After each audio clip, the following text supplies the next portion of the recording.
আমাদের প্রিয় নেতা আলহাজ জাকির হোসেন বাবলু সাহেব এখন বক্তব্য রাখেন।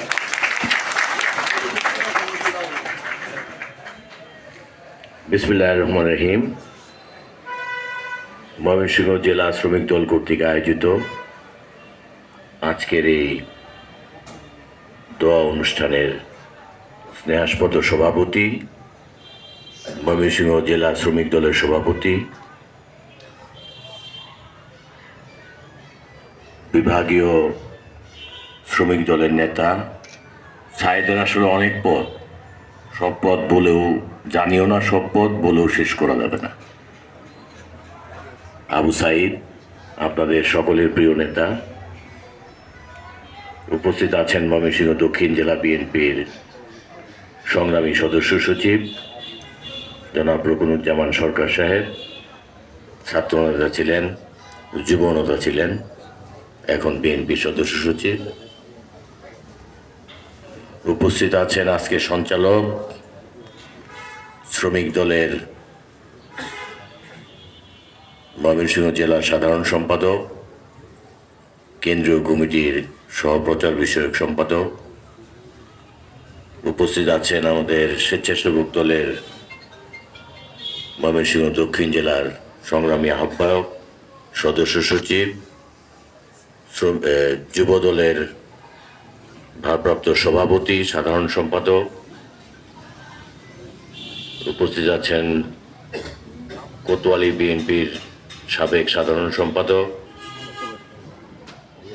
স্বেচ্ছাসেবক দল মহানগর শাখার সংগ্রামী আহ্বায়ক, কোতোয়ালির সংগ্রামী নেতা আতাউল ইসলাম বুলবুল সাহেব, মুক্তাগাছা বিএনপির পৌর বিএনপির সংগ্রামী সভাপতি, সাধারণ সম্পাদক। সবার নামই বলা হয়েছে ইতিমধ্যে, এর জন্য নামটা আবার নতুন করে বললাম না, সংক্ষিপ্ত করার জন্য। আজকে আমরা এখানে উপস্থিত হয়েছি আমাদের সকলের প্রাণপ্রিয় নেত্রী, দেশ নেত্রী বেগম খালেদা জিয়ার সুস্থতার জন্য দোয়া চাইতে এবং আমাদের সকলেরই প্রাণের নেতা, আমাদের অভিভাবক,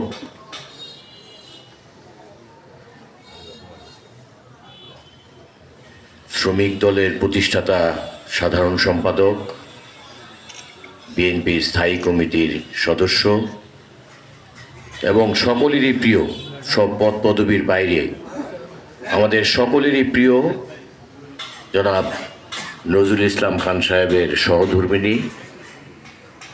উনিও আসলে আপনারা যারা এখানে উপস্থিত আছেন উনিও আপনাদের সকলেরই প্রিয়। শ্রমিক দলের সভাপতি, সেক্রেটারি সাহেব দুজনেই ওনার কথা বলেছেন। আমাদের জেলার সদস্য সচিব সাহেব একটা কথা বলেছেন যে আসলে নেতাদের ফ্যামিলিরাও কোনো না কোনোভাবে কিন্তু তারাও রাজনীতির সাথে সম্পৃক্ত হয়ে যায়। আমরা নজরুল ইসলাম খান সাহেবের বাসায় গেলে ওনার ওয়াইফের সম্পৃক্ততা আমরা সবাই পেয়েছি। কেউ চা খেয়ে পেয়েছি, কেউ ভাত খেয়ে পেয়েছি, কেউ ওনার আদর থেকে পেয়েছি। তো ওনার ভালোবাসা পায় নাই, উনি আদর স্নেহ করেন নাই, ওনার বাসায় গেছেন, এরকম নেতা আমাদের দেশেই বোধহয় নাই। তো এই কান্তা ভাবির জন্য আমরা আজকে দোয়া চাইব, আমাদের প্রাণপ্রিয় নেত্রীর জন্য দোয়া চাইব। পাশাপাশি দু একটি রাজনৈতিক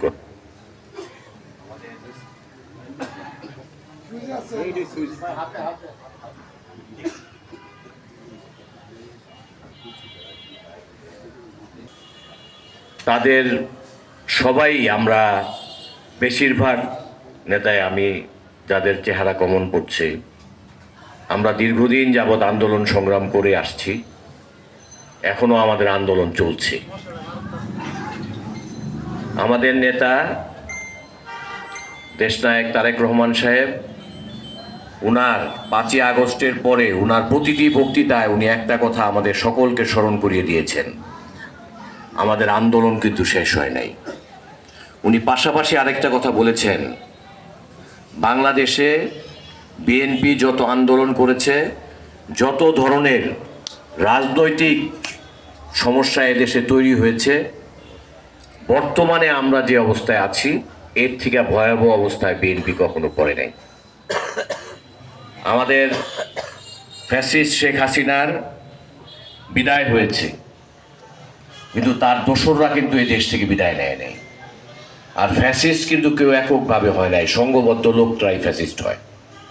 তার নেত্রী পালিয়ে যেতে বাধ্য হয়েছে আমাদের আন্দোলন সংগ্রামের কারণে, কিন্তু তার দোসররা কিন্তু দেশে এখনো রয়ে গেছে। আমাদের সকলকে মনে রাখতে হবে, আমাদের নেতা বারবার স্মরণ করিয়ে দিচ্ছেন, আমাদের এই আন্দোলন, যে আন্দোলন আমরা 17 বছর আগে শুরু করেছি, আমাদের আন্দোলন কিন্তু কখনোই ক্ষমতায় যাওয়ার জন্য ছিল না। আমাদের আন্দোলন ছিল সবসময়ই ভোটের অধিকার আদায়ের আন্দোলন।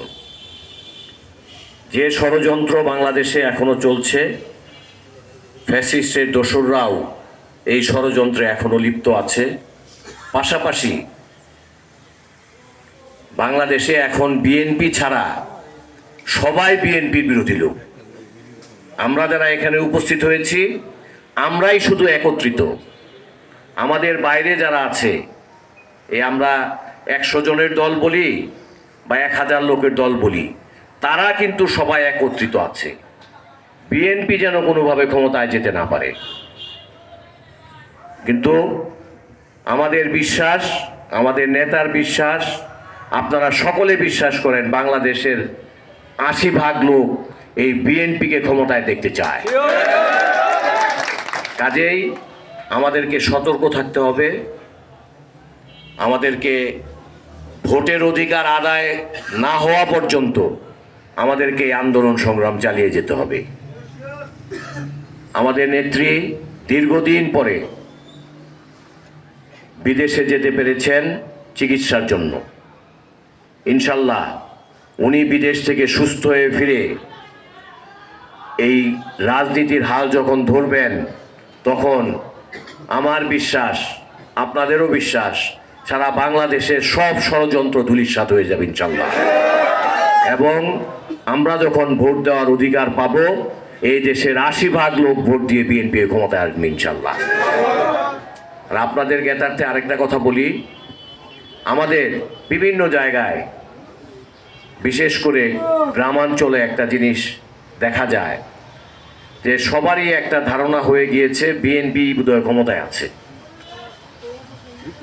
যারা আমাদের শত্রু, যারা আমাদেরকে ক্ষমতায় দেখতে চায় না, তারাও কিন্তু আমাদের লোকদেরকে এই ধারণা ঢুকাইতে চায়, যেন আমরা ক্ষমতায় আছি মনে করে আমরা যখন আন্দোলন সংগ্রাম থেকে দূরে সরে যাই। আপনারা দেখবেন আমাদের সিনিয়র নেতারা প্রতিদিনই কোনো না কোনো বক্তব্য দিচ্ছেন, যেই বক্তব্যের মূল কথা হচ্ছে যাদেরকে বহিষ্কার করা হয়েছে, যারা দলের সাথে বেইমানি করেছে, তাদেরকে কিন্তু সাধারণ সদস্যশিপ দেওয়া যাবে না। এটা কিন্তু আমার কথা না, আজকেও রিজভী আহমেদ সাহেব বলেছেন এই কথাটা। আপনাদেরকে সতর্ক থাকতে হবে। আমরা বিভিন্ন সময় কমিটি করতে যেয়ে বা আমাদের আন্দোলন সংগ্রাম করতে যেয়ে যারা এই দীর্ঘ 17 বছর ছিল না, তারা কিন্তু আমাদের ভিতরে ঢুকে পড়ার চেষ্টা করছে। আপনারা সবাই সতর্ক থাকবেন। যারা অতীতে বিএনপি করেছে 17 বছর আগে, মাঝখানে তারা নানা বাহানা নিয়ে আসে আমাদের কাছে। তাদের ব্যবসার জন্য তাদের আওয়ামী লীগের সাথে মিশতে হয়েছে, তাদের অমুক পারিবারিক সমস্যার জন্য আওয়ামী লীগের সাথে মিশতে হয়েছে, এখন তারা আবার নতুন করে বিএনপি হতে যাচ্ছে। ভাইরা সাবধান। আমরা বিভিন্ন এলাকায়, আমাদের দক্ষিণ জেলার প্রতিটি থানায় আমরা ডিক্লেয়ার করে দিয়েছি, যারা এই ধরনের বিএনপিতে আসতে চায় তারা কোনো পদে নেতা হিসাবে ফাইট করতেই পারবে না, তারা প্রার্থী হতে পারবে না। আমরা যদি সতর্ক থাকি তাহলেই সম্ভব আমাদের এই শক্তিশালী বিএনপি, যে বিএনপি তারেক রহমান সাহেব বিদেশে বসে বিএনপির সর্বকালের সর্বোচ্চ শক্তিশালী বিএনপি উপহার দিয়েছেন আমাদেরকে, সেইটাকে আমরা ধরে রাখতে পারবো আমরা যদি, যারা এখানে উপস্থিত আছে, আমরা যদি সতর্ক থাকি। বিশেষ করে আমরা যারা নেতৃত্ব দিচ্ছি দীর্ঘ 17 বছর ধরে দেশনায়ক তারেক রহমানের নেতৃত্বে, আমরা অনেকেই যারা জেলা লেভেলে পলিটিক্স করি তারা হয়তো থানা বা ইউনিয়ন লেভেলের অনেক নেতাদেরকে চিনি না। যারা আপনারা যারা এখানে এসেছেন সবাই শ্রমিক দলের বিভিন্ন থানা থেকে এসেছেন।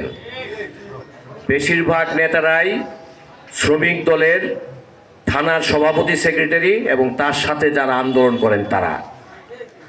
আপনারাই কিন্তু পারেন যে কারা কোন বাড়িতে, আপনারা কিন্তু জানেন কোন বাড়ির কোন লোকটা আপনাদের সাথে ছিল আর কারা ছিল না। এটা কিন্তু জেলায় বসে সম্ভব না। সাইদ সাহেব বা মোহন সাহেব কিন্তু বাছাই করতে পারবে না। আপনাদেরই সহযোগিতা লাগবে। আপনারাই বাছাই করে দিবেন যে এই লোক ছিল, এই লোক ছিল না, তাহলেই তারা শক্তিশালী নেতৃত্ব দিতে পারবে। আর এই শক্তিশালী নেতৃত্ব ছাড়া আমাদের আগামী ইলেকশনে সত্যিকার ভোট আদায় করা সম্ভব না। শক্তিশালী নেতৃত্বের মাধ্যমে একমাত্র সম্ভব বিএনপিতে আগামীতে ক্ষমতায় নিয়ে আসা। কারণ আমরা জানি, আমরা বিশ্বাস করি এই দেশের 80% লোক বিএনপিকে ভোট দেওয়ার জন্য বসে আছে। কোনো ষড়যন্ত্র যদি আমরা রুখে দিতে পারি তাহলে ইনশাল্লাহ বিএনপি ক্ষমতায় আসবে। আমি আজকের এই আলোচনা সভায়, আজকের এই মিলাদ মাহফিলে আমি আর রাজনৈতিক বক্তব্য দিয়ে দীর্ঘায়িত করব না। আমি আমাদের প্রাণপ্রিয় নেত্রী বেগম খালেদা জিয়া